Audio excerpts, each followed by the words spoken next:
안녕하세요. 저는 올해로 이혼한 지 3년이 되는 이혼녀입니다. 제가 사연 글을 쓰게 된 이유는 얼마 전 만난 전 남편 덕에 결혼 전의 일들을 떠올렸기 때문이에요. 모든 이혼이 그런 건 아니겠지만 대다수의 이혼처럼 제 이혼 과정도 무척이나 더럽고 찌질했어요. 쿨하게 해결할 수 있었다면 얼마나 좋았을까요? 하지만 그러기에는 너무 많은 것이 엮여 있었고 구질구질하게 널려 있었던 게 문제였죠. 저와 남편은 대학교 캠퍼스 커플이었어요. 보통 CC라고 부르는 연인 사이였는데 대학 졸업 후 바로 아이가 생기는 바람에 어린 나이에 결혼하게 된 경우에 해당해요. 보통 어릴 때 결혼하면 나중에 안 맞아서 힘들다고 하는 사람도 많은데 저희는 정말 30대 후반까지 이 결혼을 잘 이끌어왔어요. 서로가 잘 맞는다기보다는 잘 맞춰주는 사람들이었고 둘 다 소란스러운 걸 싫어했기 때문에 그 결이 잘 맞았던 것도 있었죠. 어려서 만나서 같이 고생해서 결국 자가로 집 마련한 것도 서로 돕지 않았다면 가능하지 않았을지도 모르죠.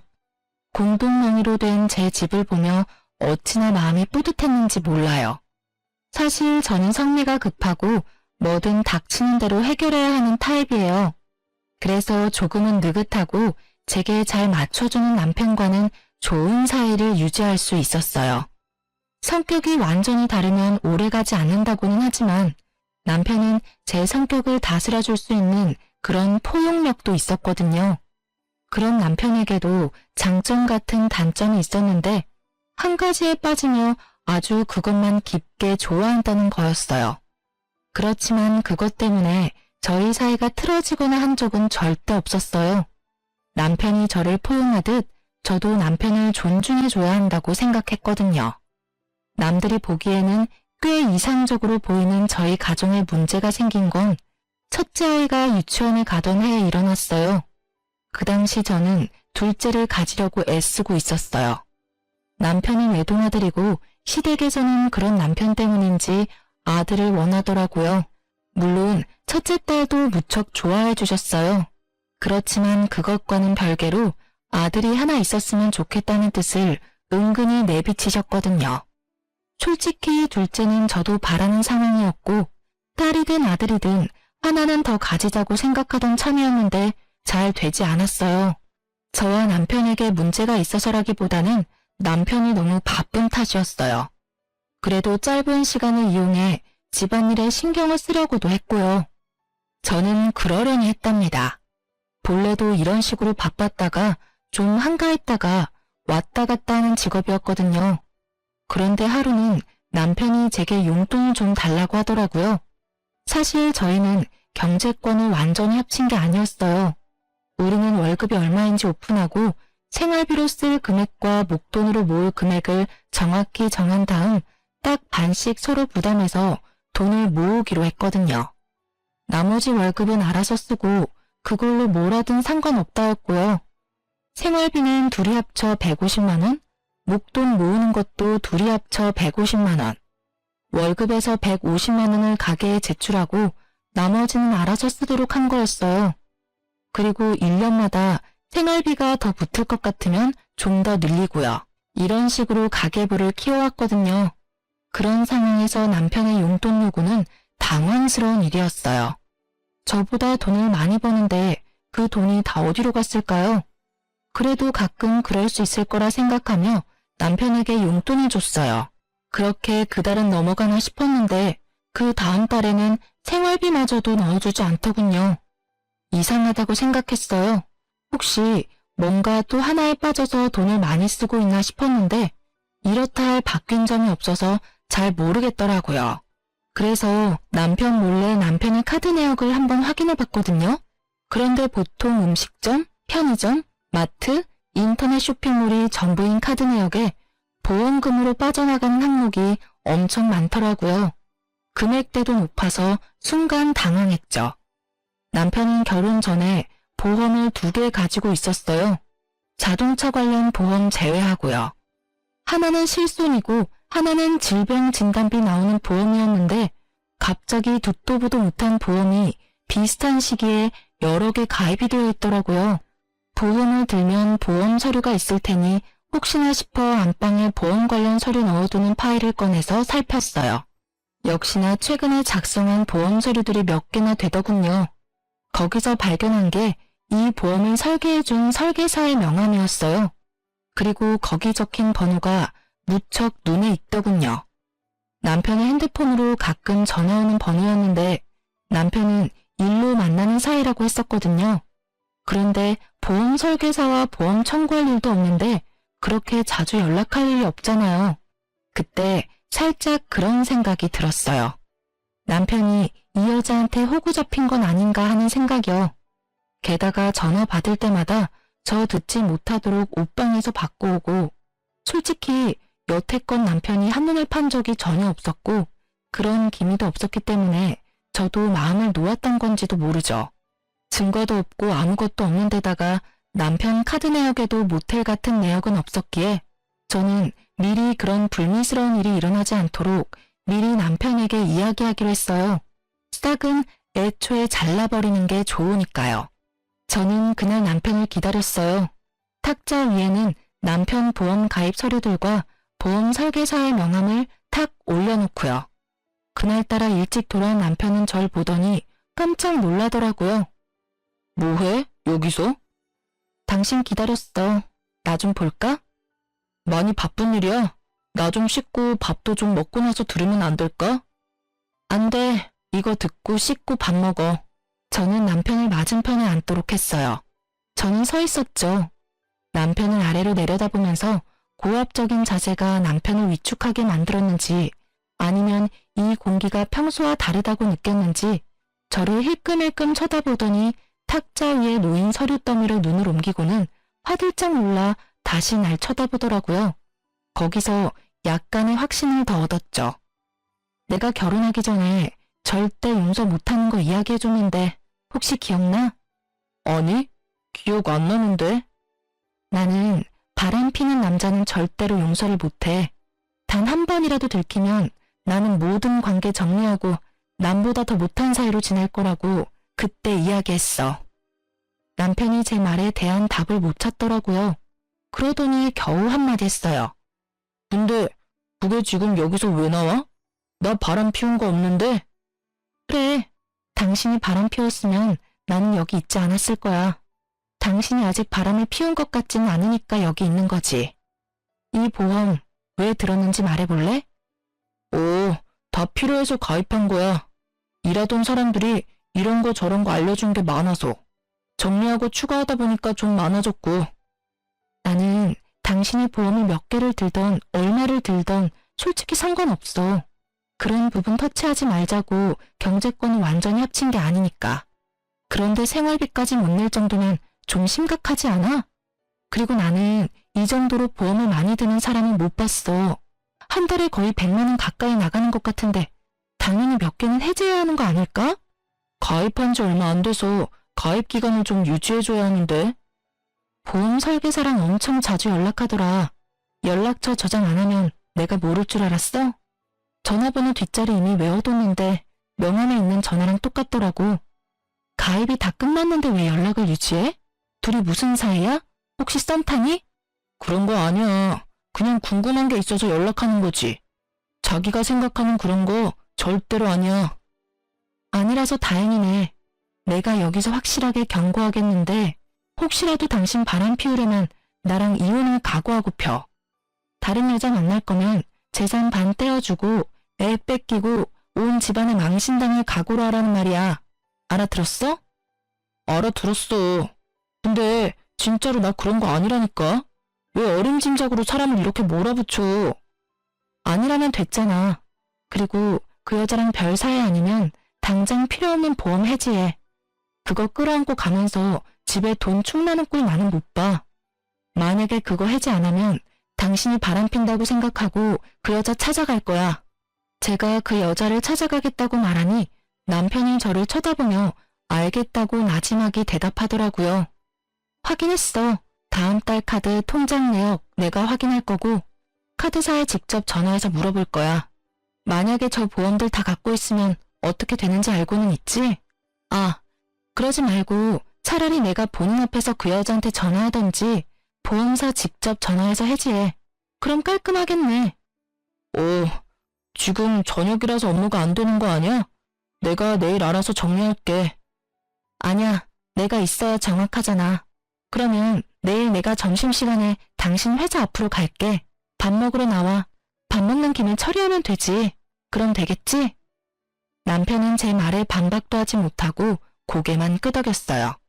그리고 그 다음날 점심시간에 저는 남편 회사로 찾아갔어요. 저와 남편 회사가 그리 멀지 않아서 가능한 일이었고 저는 오후 반차를 쓰고 나온 거라 시간이 넉넉했거든요.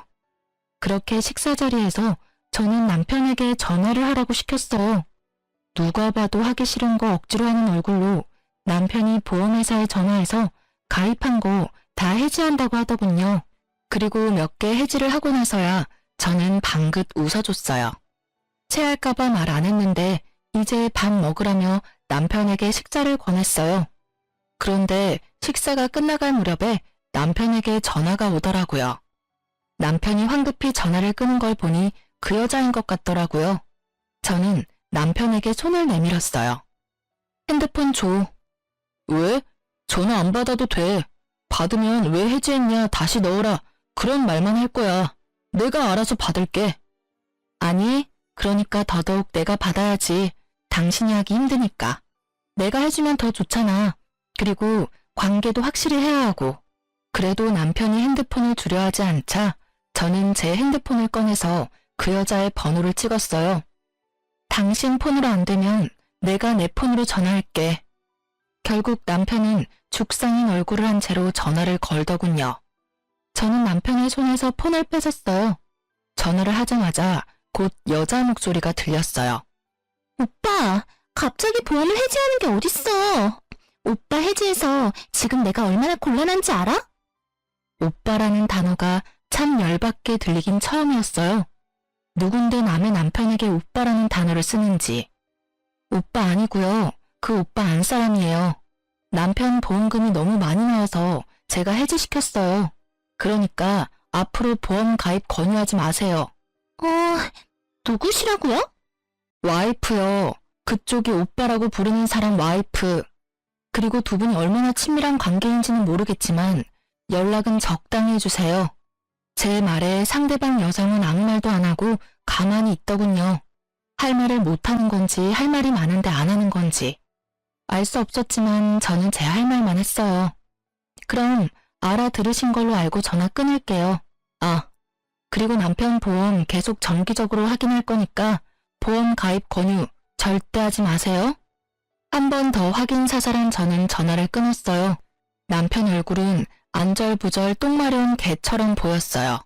둘이 짧은 시간 동안 오빠 동생 하는 사이 됐네? 그래도 남의 남편을 오빠라고 막 부르는 건 좀 아니지 않아? 처음부터 알던 사이면 몰라도 다른 여자한테 가볍게 오빠라고 부르라고 하지 마. 어디 가서 오해 사기 십상이니까. 그렇게 남편에게 확인시켜두고 저는 집에 돌아왔어요. 돌아오는 길에 확신이 들었어요. 그 여자가 제 전화에 침묵한 이유부터 시작해서 남편의 그 똥마려운 표정까지. 분명히 둘 사이에 어떤 감정적인 교류가 있기는 한 것 같았어요. 그러지 않고서야 아무런 사이도 아닌데 저의 불쾌한 전화를 그렇게 조용히 넘어가진 않았겠죠. 그런데 아예 말을 안 하는 걸 보니 자기가 말을 잘못 꺼냈다가 뭔가 뽀록 나면 안 될 것 같아서 그런 선택을 한 것 같더라고요. 제가 봤을 때는 그 여자와 썸을 타고 있었거나 아주 극초반이었겠죠. 솔직히 화가 너무너무 났지만 그래도 이 정도 선에서 제가 알아채고 끊을 수 있어서 다행이라고 생각했어요. 그렇지만 내심 찝찝한 마음은 가라앉지를 않더라고요. 점점 더 남편을 의심하게 되고 일거수일투족을 감시하게 됐어요. 그렇게 정기적으로 남편의 카드 내역을 검사했고 남편은 그럴 때마다 죄인이 된 것처럼 제게 카드 내역을 보여주고 검사받았어요. 그렇게 몇 달이 지나고 그 보험 사건이 잠잠해질 때쯤 저는 습관처럼 남편의 카드 내역을 확인하고 있었어요. 앱에 매번 들어가 확인하기 귀찮아서 메시지를 확인하는데 별거 없더라고요. 그런데 증거는 다른 곳에서 튀어나왔어요. 바로 남편의 지갑에서요. 남편은 영수증을 지갑 안에 잘 정리하는 습관이 있는데 그날 제가 현금을 빼지 않아서 현금을 써야 할 일이 생겼거든요. 그래서 남편에게 이야기하고 남편 지갑에서 돈을 꺼내는데 잘못해서 영수증이 우르르 떨어져 버렸거든요. 결국 영수증을 정리하는데 하나 몇십만 원이 넘는 걸 산 내역이 있었어요. 그런데 메시지를 확인했을 때는 그 내역이 없었거든요. 분명히 남편이 메시지를 지운 거였다는 확신이 들었어요. 저는 그 영수증만 몰래 챙겨서 주머니에 넣었어요. 남편에게는 아무 말 없이 지갑도 돌려놨죠. 남편도 제가 지갑은 검사 안 하니까 거기다가 아무 생각 없이 끼워 넣은 것 같더라고요. 결국 저는 그 영수증으로 남편이 무엇을 샀는지 추적하기 시작했어요. 우선 가게가 어디인지 알아보기 위해 영수증에 적힌 곳을 인터넷으로 찾아봤어요. 주얼리 샵이더군요. 그리고 전화를 해서 남편이 산 물건이 뭐였는지 확인을 부탁했죠. 제가 산 물건과 겹치면 안 된다고요. 그랬더니 알려주더라고요. 고가의 팔찌였어요. 저는 최대한 이성을 유지하기로 했어요. 조만간 저의 결혼기념일이 있으니 그때 저에게 줄 선물일지도 모르잖아요. 그렇게 일주일을 참아 결혼기념일이 되었는데 남편이 제게 선물을 주더라고요. 몇만 원짜리 티셔츠였어요. 그것도 남편과 커플티. 딱 봐도 남편 취향인 옷이었죠. 자기가 갖고 싶었던 옷을 사는 김에 제 것까지 산 것 같다는 느낌이 팍 들었죠. 저는 남편이 바람을 핀다는 걸 확신하고 남편과 상간녀의 증거 사진을 확보하기로 했어요. 생각보다 어렵지는 않았어요. 주말에 일을 간다고 해놓고 나와서는 남편 뒤를 따라다니며 사진을 찍었거든요. 그리고 남편과 모텔에 들어가는 여자의 사진을 건졌어요. 여자는 투피스 정장에 화장도 헤어도 완벽하게 해서 누가 봐도 전문직 여성처럼 보이더군요. 그 여자가 누구인지는 몰랐지만 저는 분노로 몸이 바들바들 떨리는 걸 느꼈죠. 그때 그렇게 주의 주고 바람 피우면 끝이라고 이야기까지 했는데 아예 제 말은 무시하고 또 여자랑 바람을 피고 있었으니 남편에게 모든 걸 터뜨리기 위해 좀 더 증거를 모으려던 그때 친정엄마에게 전화가 왔더라고요. 너 혹시 요새 보험하니? 응? 그게 무슨 소리야? 보험이라니. 아니, 김서방이 나더러 보험 하나 들라고 해서 들었는데 금액도 너무 비싸고 나한테 필요 없더라고. 내 보험 관리해주는 설계사한테 이야기했더니 굳이 안 들어도 된다는데 김서방이 그렇게 들라고 해서 일단 가입을 하긴 했는데 아님 김서방이 보험 쪽으로 직업 바꿨어? 저는 친정엄마의 말에 열이 팍 오르는 걸 느꼈어요. 최대한 가라앉혔던 분노가 터져서 진짜 미칠 것 같더라고요. 또 보험. 더 이상 가깝게 지내지 말라고 경고했건만 여전히 만나는 것도 모자라 남편을 통해 저희 부모님까지 건드린 여자. 제 눈이 돌아버리는 것도 당연했던 건지도 모르죠. 우리 남편이 엄마한테 보험을 들라고 했다고? 보험금 엄마가 내는 거야? 아니, 3개월까지는 자기가 내주겠다는데 이거 진짜 가입해도 되는 거 맞아? 너 목소리 들어보니까 가입하면 안 됐던 거 아니니? 저는 남편의 서랍에서 보았던 수두룩한 보험 가입 서류를 떠올리며 엄마에게 물었어요. 혹시 아빠도 들었어? 그래, 너희 아빠한테도 하나 들어달라고 사정을 해서 그러고선 너한테는 당분간 이야기하지 말라지 않니? 선물이라면서 자기가 내주겠다는데 거절하기도 그렇고. 솔직히 남의 보험 들어주면서 자기 이득 볼 게 뭐 있어? 그런 생각하니까 우리 생각해서 들어줬나 싶기도 한데 그거 아니지?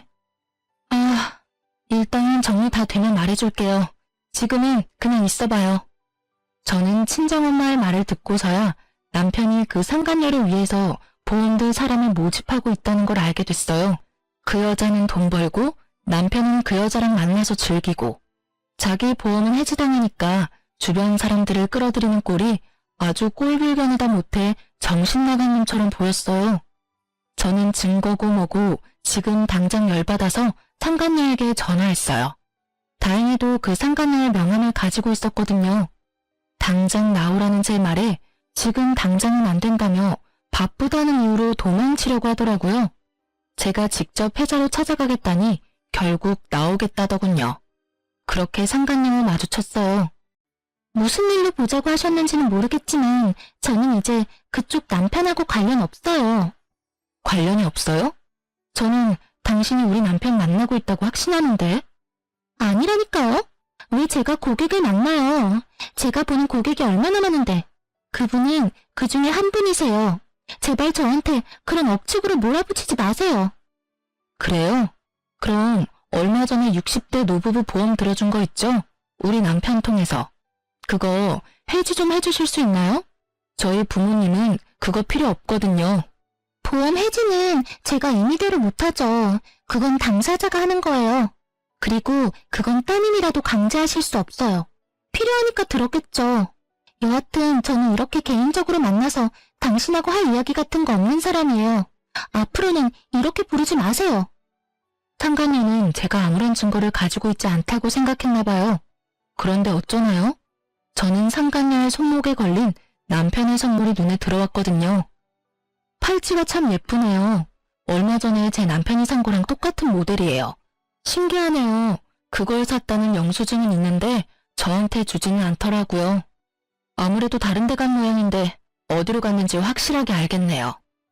제가 그 말을 하자 상간녀가 일어나다가 멈칫하더라고요. 그런 불순한 사이가 아니라는 말 잘 들었네요. 그런데 아시죠? 거짓말 하시면 앞으로 있을 소송에 크게 불이익을 받으실 수 있어요. 제 말에 상간녀 얼굴이 흔들리는가 싶더니 더 당당한 표정으로 말하더라고요. 그런 거 아니라니까 참 이상하시네. 그리고 이 팔찌도 흔한 거예요. 제 남편이 사준 거고요. 그 팔찌는 남편분한테 여쭤보는 게 더 빠르지 않을까요? 그렇게 말하고는 빠르게 카페를 빠져나가더라고요. 제가 손에 뭘 쥐고 있는지도 모르고. 아주 이 순간만 모면해보려고 무리수를 쓰는 모습을 보니 괘씸하더라고요. 당장 죄송하다고 절대 그런 짓 이제 안 하겠다고 해도 내가 용서해줄까 말까인데. 저는 증거를 들고 집에 갔어요. 이미 남편이 먼저 집에 도착해 있더군요. 그리고 얼굴이 굳어 있었어요. 분명히 상간녀가 남편에게 언지를 줬던 모양이에요. 그 얼굴 보니까 그 여자가 당신한테 전화했나 봐. 참 빠르다. 그렇지? 제 말에 남편은 바로 무릎을 꿇더라고요. 미안하다라는 말을 할 줄 알았어요. 그리고 그 생각이 맞았죠. 그런데 그 뒷말은 제 생각과는 무척이나 달랐어요. 미안해 여보. 하지만 내가 그 여자를 너무 사랑해. 당신이 나랑 이혼해주면 안 될까? 내가 다 정리하고 다 자기 원하는 대로 해줄게. 그러니까 그 여자랑 나랑 이루어지게만 해줘. 이게 무슨 개소리인지. 저는 무심코 뒤통수를 한 대 맞은 기분이었어요. 아니, 자다가 남의 다리 긁는 기분이었죠. 미안하다는 말 뒤에는 응당 절대 그러지 않겠다가 나와야 하는 거 아닌가요? 그런데 그 여자를 사랑하니 헤어지게 해달라니. 야, 이 새끼야. 네가 지금 그걸 말이라고? 너 양심은 어디다 팔아먹었어? 우와, 살다 내가 별꼴을 다 보네. 뭐? 그 여자 사랑하니까 헤어져 달라고? 네가 지금 나한테 그런 말 할 수 있는 자격이 있다고 생각해, 미친놈아? 그래서 미안하다고 했잖아. 제발. 나 그 여자 없으면 안 돼. 그 여자 만나고 온 거 다 알아. 그 팔찌도 당신한테 사주고 헤어질게. 뭐든 당신이 해달라고 하는 대로 다 해줄 테니까 이혼해줘, 제발. 남편의 그 단점이 하나에 빠지면 아주 끝을 보는 그 성격이 여기서 빛을 발할 줄이야. 저는 정말 몰랐어요. 살면서 남편의 여자가 저 하나뿐일 거라고 생각한 건 아니에요. 하지만 법적으로 결혼을 했으면 당연히 서로에게 충실해야 하는 법이잖아요. 감정을 억눌러서라도 상대방을 위해야 한다고 생각했는데 남편은 그게 아니었던 거예요. 저를 설득해서라도 그 여자한테 가고 싶은 거였죠. 저는 하고 싶은 말이 많았지만 참았어요. 그 여자가 유부녀고 애가 있다는 사실도 말하지 않았어요. 이혼하고 싶다고? 제발? 진짜 이제는 정말 지친다. 네가 나한테 사과와 용서를 빌 걸 예상했지. 이런 걸 예상한 건 아닌데. 그래, 이혼해주면 넌 어떻게 할 건데? 그 여자랑 결혼할 거야? 난 그럴 마음이 들었기 때문에 당신한테 이혼해달라고 한 거야. 그러니까 당신이 나를 양보해주면 안 될까? 그리고 당신도 다른 남자 만나봐야지. 우리 대학 때 사귀어서 여태껏 다른 사람 만나본 적 없잖아. 지금 내 마음을 뛰게 만드는 사람이 나타났는데. 그만해. 그만하라고. 네 연애사 듣고 싶은 마음 아니거든? 너 나랑 결혼할 때도 그런 말 하지 않았어? 애까지 딸린 유부남이야. 당신 제발 정신 좀 차리라고. 이혼을 해주면 잘 될 것 같아? 그건 네 착각이야. 그 여자가 너랑 똑같은 마음이라는 건 네 착각이라고. 제가 그렇게 말해줘도 남편은 들은 척도 하지 않더라고요. 오히려 자기 말이 맞는다며 철석같이 믿는 모습을 보니 이제는 돌리기엔 너무 늦었다는 생각이 들더라고요. 이런 미친놈을 데리고 살아봐야 내 인생만 피곤해질 거라고 생각했어요. 너 진짜로 나랑 헤어지고 후회할 생각 없지? 경고하는데 나는 이혼하면 재결합이나 번복은 안 해. 그거 알고도 네가 그렇게까지 말한다면 알았어. 내가 너랑 이혼해줄게. 너를 위해서가 아니라 나를 위해서 이혼하자. 대신 내가 원하는 거 다 해주기로 한 거 잊지 마. 많이 안 바래. 재산 반으로 분할하고 애 친권 양육권은 내가 가져갈 거야. 그리고 위자료 내놔. 그때 내가 이야기했지? 그럴 각오로 바람 피웠을 테니 위자료까지 싹 다 받아갈게. 남편 얼굴에 화색이 돌더군요. 솔직한 말로 이혼 안 해주고 남편을 계속 괴롭혀주고 싶었는데 남편이 그 여자 상황을 모르는 것 같으니 그냥 이혼하기로 한 거였어요. 이혼하고 자기 마음대로 아무것도 되지 않으면 이중으로 고통받을 테니까요. 남편과 이야기를 끝내고 그 다음날 저는 상간녀의 집 앞에서 상간녀를 기다렸어요. 집은 당연히 뒤를 캐서 알아냈죠. 그렇게 상간녀 집 앞에 있는데 그 여자가 한 남자랑 팔짱을 끼고 돌아오고 있더라고요. 제가 먼저 말을 걸었어요. 안녕하세요. 우리 이야기 좀 할까요? 제 등장에 상간녀 얼굴이 사색이 되더니 할 말 없다며 집으로 들어가려고 하더라고요. 남편분인 것 같은데 인사라도 드릴게요. 지금 이야기 안 하면 다른 쪽으로 인사드릴 건데 그거라도 괜찮으면 그렇게 하시고요. 제 말에 압박을 느낀 상간녀가 남편을 집으로 돌려보내고는 저와 카페로 갔어요. 이번엔 무슨 일로 오셨어요? 저 진짜로 그 사람이랑 아무 사이 아니라니까요. 이렇게 괴롭히면 경찰 부를 거예요? 경찰 부를 필요 없고 남편이랑 헤어지기로 했으니까 빨리 저희 남편 데려가서 결혼하세요. 저한테 당신을 너무 사랑하니까 제발 저랑 헤어져 달라고 하더라고요. 저도 받을 거 다 받고 헤어지기로 하는 거니까 신경 쓰지 않아도 되고요. 지금 무슨 말씀하시는 거예요? 전 그 사람이랑 아무 관계 아니에요. 그리고 방금 보셨다시피 아까 그 남자가 제 남편이고요. 어떻게 제가 그 사람이랑 결혼을 해요? 발뺌하지 마세요. 어차피 저 증거 다 갖고 있거든요. 솔직히 말해서 저번에 대화할 때도 증거 다 있었어요. 일부러 꺼내지 않았어요. 너무 숨어버리면 못 찾잖아요. 아니, 두 사람이 싸우는 거면 둘이서 이야기하고 끝내야지. 왜 아무 상관없는 저한테 이러는 건데요? 상관이 왜 없어요? 나 그쪽한테 상간녀 소송할 건데 상관 있지 않아요? 미쳤어요? 저희 그런 사이 아니라고요. 이 여자 미쳤나봐. 저는 상간녀 앞에 모텔 들어가는 사진, 남편과 뽀뽀하는 사진을 올렸어요. 상간녀 얼굴 순식간에 변하더라고요. 남편이랑 재혼할 거죠? 남편은 그렇게 말하더라고요. 대단하시네요. 남편 아이 있으면서 불륜에 재혼까지. 언제 남편한테 이야기하실 거예요? 먼저 이야기하세요. 그 뒤에 상간녀 소송해드릴게요. 일부러 그렇게 말했어요. 그 여자가 진짜 남편과 만나고 싶은 마음이 있는지 확인하려고요. 이보세요. 저는 제 가정 깨트릴 생각 요만큼도 없어요. 그 사람이 그렇게 생각하는 건 본인 생각이지 제 생각이 아니라고요.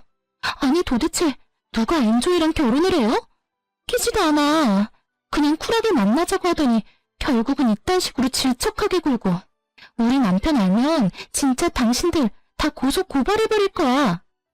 흥분하는 상간녀의 말들은 모두 녹음되고 있었고 저는 그런 상간녀에게 한마디 했어요. 그럼 당신은 진심이 아니고 남편과 헤어질 생각도 없다는 거죠? 네, 저는 남편과 헤어질 생각 조금도 없어요. 상간녀는 그렇게 말하며 가버렸고 저는 집에 돌아와 남편에게 녹음 내용을 들려줬어요. 남편은 그 대화를 듣더니 부들부들 떨더라고요. 처음에는 아니라고 그냥 불리는 거 들킬까봐 거짓말한 거라고 하더니 상간녀로부터 문자 한 통 받더니 완전 흥분하더라고요. 앞으로 연락하지 마 라는 문자였죠. 남편 열받아서 상간녀에게 전화했지만 결국 전화는 이어지지 않았고 남편은 분이 못 참겠는지 뛰쳐나가더라고요. 두 사람이 어떤 대화를 나눴는지는 모르겠지만 저는 제 일을 해야 했죠. 저는 남편을 향한 이혼 서류를 작성하고 변호사를 만나고 왔어요. 집에 돌아오니 남편이 저를 기다리고 있더군요. 자, 이거 받아. 오늘 내로 작성해줘. 저는 이혼 서류를 건넸어요. 남편이 그 자리에서 무릎을 꿇더라고요. 여보, 미안해. 나 버리지 마. 그 여자가 남편이랑 애가 있는 사람이라는 것도 처음 알았어. 나는 우리만 헤어지면 그 여자랑 결혼할 수 있을 줄 알았어. 나는 진짜로 그 여자가 그렇게 생각하는 줄 몰랐어. 우리 이렇게 가벼운 사이 아니잖아. 내가 잠깐 정신 나갔었나 봐. 그런 말한 거 다 내 진심은 아니야. 미안한데 버리는 건 내가 아니라 너지. 나는 상처받고 버림받기까지 하고 너한테 이혼해달라는 요청까지 받은 여자야. 불쌍해도 내가 당신 몇 배는 불쌍하지 않아? 왜? 그 여자가 안 받아준다니까 나랑 헤어지기 싫어? 근데 어쩌지? 나는 당신 보험이 되기는 싫은데. 남자가 한 입으로 두 말하는 거 아니라고 했어. 그냥 헤어지자. 네가 꺼낸 말이니까 마지막까지 네가 책임져. 완고한 제 말에 남편이 흔들리더라고요. 그치만 난 사기를 당한 거라고. 그 여자가 날 꼬시면서 자기는 결혼도 안 한 싱글이라고 했어. 나도 그걸 믿었고. 그래서 그 여자 일을 도와줬던 것뿐이야. 나는 정말로 그 여자한테 당한 거야. 그래. 그런데 넌 나한테 뭘 이야기하고 싶은 거야? 네가 사기당했다는 걸 말하고 싶은 거야? 웃기지 마. 너는 유부남이야. 애 딸린 유부남. 상식적으로 생각해봐도 누가 어떻게 꼬시든 넌 넘어가면 안 되는 거지. 네가 그 순간 떠올렸어야 할 사람은 나랑 내 아이잖아. 그런데 넌 그 여자한테 홀라당 넘어갔잖아. 그 여자가 널 꼬시려고 했다 하더라도 네가 철벽 쳤으면 그럴 일 없지. 네가 그 여자한테 여지를 줬으니 이런 일이 벌어진 거 아니야? 그리고 처음에 내가 그 여자랑 멀리하라고 했을 때 그때라도 말 들었으면 이런 일은 없었겠지. 다 네 손으로 이렇게 엉망으로 망쳐놓고 왜 네가 피해자인 것처럼 굴어? 속 뒤집어지게? 제 말에 이혼은 절대로 안 된다며 눈물을 줄줄 흘리는데 전혀 불쌍한 마음이 들지 않았어요. 하지 말라고 할 때 멈췄어야죠. 제 말에 귀 기울이지 않고 결국은 보란듯이 당한 걸 왜 남 탓을 하는 건지. 유책 배우자는 당신이고 나는 당신한테 이미 모든 믿음이 사라졌어. 그런데 왜 결혼을 유지해야 해? 이번 일로 깨달았어. 당신은 한 번 빠지면 헤어나오지 못하는 사람이라는 거. 나한테서 이미 마음 떴을 텐데 내가 왜 널 만나? 그냥 이렇게 깔끔하게 헤어지자. 당신이 하고 싶다는 것처럼. 그때 말했던 것처럼 재산 분할, 양육권, 친권 다 내가 원했던 대로 해줘. 그리고 위자료도. 당신 입으로 꺼낸 말이니까 그 정도는 지켜주겠지. 그게 싫으면 소송해. 어차피 소송해도 내가 이길 거니까. 차가운 제 말투에 돌아올 수 없는 강을 건넜다는 걸 남편이 실감했는지 망연자실한 눈으로 저를 보더라고요. 그러더니 이내 벌떡 일어나더니 어디론가 가더군요. 저는 남편은 신경 쓰지 않고 남편 주변 친인척들에게 전화부터 했어요. 남편 통해서 보험 든 거 있으면 해지하시라고. 필요한 거면 갖고 있어도 되는데 불필요한 건 해지하셔도 된다고 했어요. 전화를 돌려보니 친정 어른 두 분, 시댁 어른 두 분에 본인 가족 중에 고모, 삼촌, 조카들까지 싹 다 들어줬더군요. 결국 그분들도 다 보험을 해지했어요. 그렇게 저는 집에서 짐 정리를 하고 있었어요. 이 집에 애착은 있었지만 남편놈과 함께 지내고 싶은 마음은 눈꽃만큼도 없었거든요.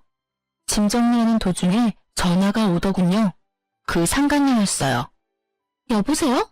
당신 남편 좀 데리고 가요. 왜 여기 와서 이 난리를 피우도록 만들어요? 제가 그 남자랑은 진지한 사이 아니라고 말했잖아요. 그런데 왜 우리 집까지 찾아와요? 흥분한 채 말하는 상간녀에게 저는 콧웃음을 쳐줬어요. 다 자기가 스스로 만든 업보인 걸 누구 탓을 하는 건지. 이렇게 보면 남편이나 이 여자나 똑같은 족속들이에요. 저는 모르는 일이에요. 이미 저랑 이혼 서류 작성했고요. 집에 찾아갔으면 잘 달래서 돌려보내시면 되잖아요. 남자 후리는 거 잘하면서 그 정도도 못해요? 여태까지 단물순물 다 빨아먹었으면서? 누가 단물순물 다 빨아먹었대요? 그리고 이혼 서류 작성했어도 당신이 와이프잖아요. 여기 와서 빨리 이 사람 좀 데리고 가요. 저희 남편한테 이야기하겠다면서 협박하잖아요. 그건 그쪽이 알아서 하셔야죠. 남편에게 들키기 싫었으면 그런 짓을 하지 말았어야지. 재미 볼 건 다 봐놓고 나중에 와서 이러는 거 너무 웃기다고 생각하지 않아요? 그것도 불륜남 와이프한테 전화해서 무슨 하소연할 게 있다고? 그래도 들켰으니 차라리 다행이네요. 저도 상간녀 소송 곧 진행할 거라서요.